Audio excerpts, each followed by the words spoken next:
our local podiatrist and foot specialist, Dr. Tanisha Richmond from Richmond Foot and Ankle Clinic, located at 1323 West Dr. Martin Luther King Jr. Way, inside of the Dr. Charles R. Drew Health Center. You can reach Dr. Richmond Monday through Friday at 937-228-3668. That's 228-3668. And of course, we certainly recommend that you make an appointment to come and see her. And if nothing is wrong at all, that is your duty to yourself. You only have two, right? Yes, you only have two. So make an appointment and go see Dr. Richmond. You know, Dr. Richmond, you visited Cuba back in October of 2018, and you shared your trip. We did a whole show on it. It was really great. There were a lot of people that really tuned in and enjoyed that conversation about your trip to Cuba and the things that you discovered while you were there. And I understand you'll be going back. Yes, actually, Congressman Payne, he wants to make it an annual trip, so we'll be going back next October. Well, this October coming up, and we'll be going back annually. And I think the Congressional Black Caucus really likes trying to build already has built a relationship with ELAM, which is the medical school in Cuba. And Castro actually recruits, he's no longer living, but his goal was to recruit more underserved people from America to come and be students at ELAM, because you can actually go to ELAM tuition free. I think it's a 6-year program, but when they come from ELAM, they do come out bilingual. And at ELAM, they're taught more of a holistic way of practicing medicine. So in Cuba, the physicians in the morning have clinic, and then in the afternoons, they actually go into the home. So if a person is diagnosed with diabetes, the entire family is educated for diabetes, not just that person. And in different disease states, they involve the entire family. And also in Cuba, because they have socialized healthcare, their healthcare is continuous from their birth to their death. Mm-hmm. So they don't have the gaps and lapse of healthcare like we have in America. And then, of course, over there, they're more into preventative care, which we're trying to implement here in America with the PAD caucus and implementing more preventative care to prevent most of the things that happen to many of our family members and cause them to become deceased was all preventable. Mm-hmm. But the way our healthcare system is set up now is not as much towards prevention. It's more fixing after things happen. Fix that problem. Yeah, after the fact. But we need to learn to prevent that problem. Yes, more of preventing even getting diabetes than treating it and addressing it once you get it. It's how to have a lifestyle that you'll never get diabetes, or you'll never get high blood pressure or high cholesterol or these other diseases, or you never start smoking.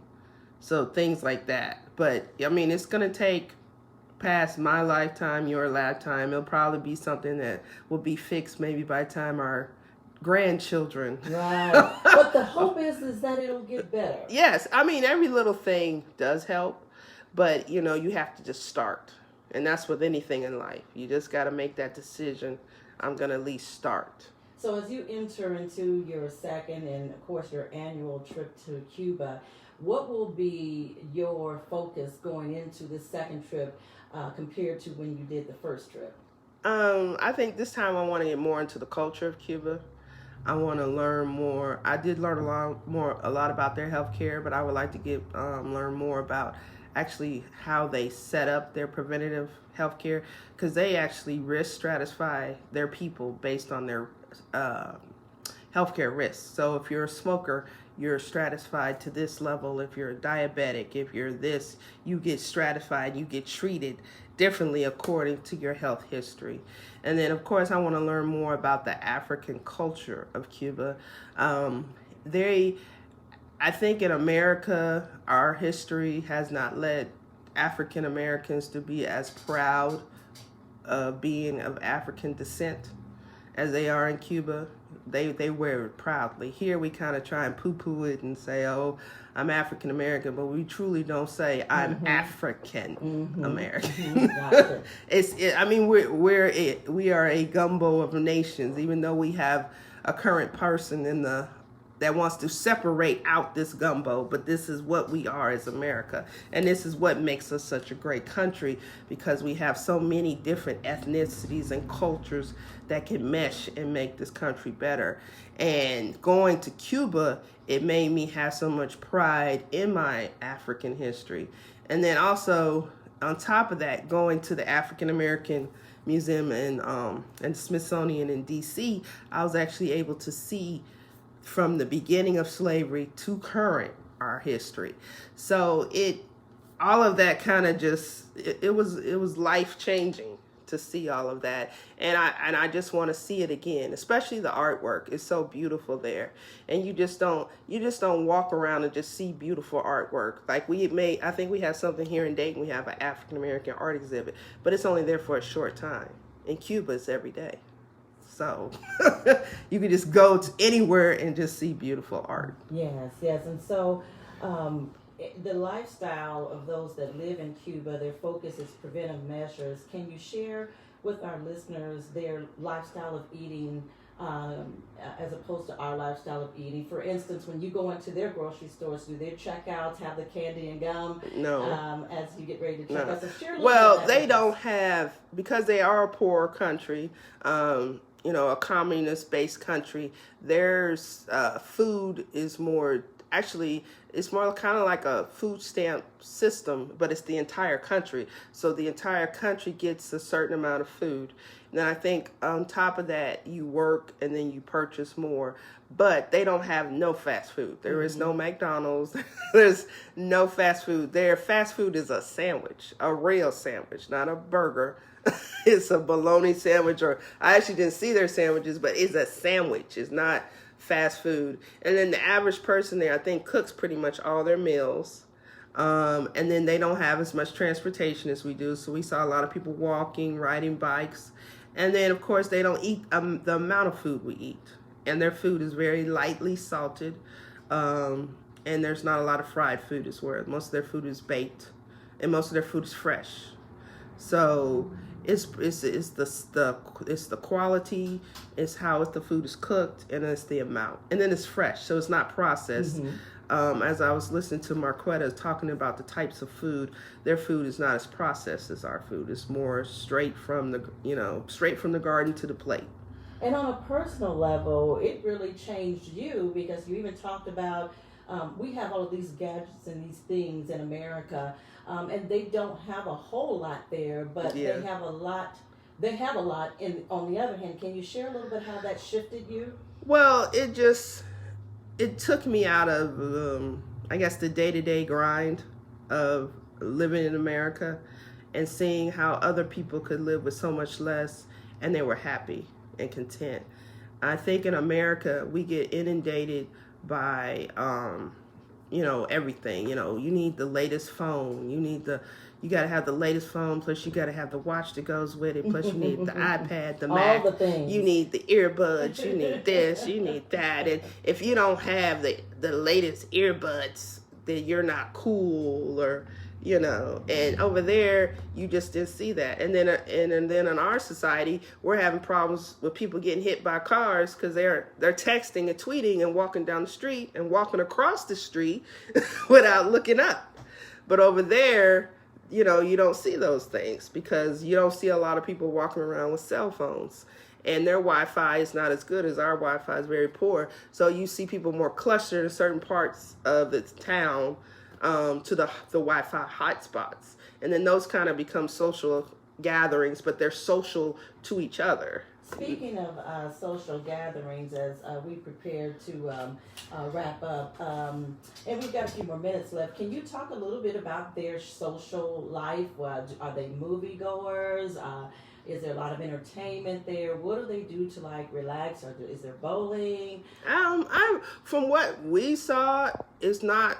I didn't really see a whole lot. We didn't really interact on that level, but I know it's like when we were where we were in Havana, we weren't technically on the beach. We were like on the, I guess like a concrete shore where we could see the beach, but we couldn't walk. And we went out one night and sat in an area where actually there was the hot spot. We saw people playing music and dancing and socializing, and that's more what we saw. It's a totally different culture. It's not like you'd have to go to see. What about the courtesy, opening the doors, speaking? I saw some of that, but I think it was a common thing, but more for the tourists. You know, they treat us a little better so they can get their tips. But I noticed that like we went to basically like one of their flea markets, and they were very aggressive with us on coming to their booths. Actually, I met 2 women, and they happened to be cousins, and I spent all my money with 2 women entrepreneurs. I even took some selfies. But, you know, as a woman and an entrepreneur, I wanted to support women in business. So I think it's because it's such a new economy that's coming with America. I mean, Cuba's always been involved with America, but since Obama really opened up the gates back in 2016, they really appreciate us. Versus like I just came back from the Bahamas for a conference, and it was a totally different experience. It was horrible. I'm never going back. But in the Bahamas, their tips and gratuities are built into everything. So they automatically get a tip from you. They don't have to work for it. But in Cuba, they work for it, and they're happy to work for it. And they appreciate it. And they appreciate it because, you know, their economy and their way of life is improving because of us coming to visit and learn and experience their country. In the Bahamas, it's pretty much America on a beach. I mean, everything I saw in America, I saw in the Bahamas. It just added a beach. So I was like, I could just do that in Florida. But Cuba is a life-changing experience. And I'm sure you're looking forward to that trip coming up in October. Yes. And those that may have any particular questions for you, or maybe something that they would like you to research on your trip there, could they get in contact with you? Yes, they could give my office a call at 937-228-3668 to schedule a time if they wanted to talk. Or they could email me at richfeet1@gmail.com. And as well, just want to remind everybody, I will be back on the air February 23rd from 12 to 1. And hopefully I'm going to get good enough to start posting these videos on my YouTube and but Facebook. At least your Facebook Live. Yes, I just want to learn how to repost, so I have to get with my high school kids. So they can teach me how to repost these. But yeah, so it was just an awesome experience to go to Cuba. I'm very thankful to even have the opportunity to go and then also go back and hopefully make it an annual trip. And I would say to anyone that's looking to go out of the country, that would be my first trip. Go to Cuba. Go to Cuba. You owe it to yourself. Yes, to see something. I've been telling my 60, 70, 80-year-old patients, oh, I can't go. I said, they will figure it out for you. You need to go. If you had to wrap up today's show in a few lines, information you want to share, remind listeners about, other than giving you a call, of course, what would you share with the listeners? Prevention is key. Prevention saves limbs, it saves lives. If you have a problem, if you have a concern, call. I mean, talk to someone medical. Do not talk to your cousin Boo Boo and Bebe. And Dr. Who was that? And Dr. Google. Or Dr. YouTube.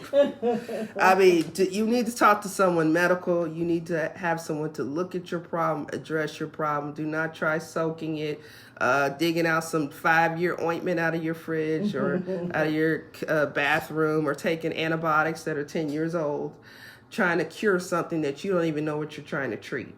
And just coming in, seeing a physician, primary care, podiatrist, whatever, we can look at you and say, okay, you have this, we can fix this. Absolutely. So that's the key, is prevention. And what's your final words? Take care of your feet. You only have 2.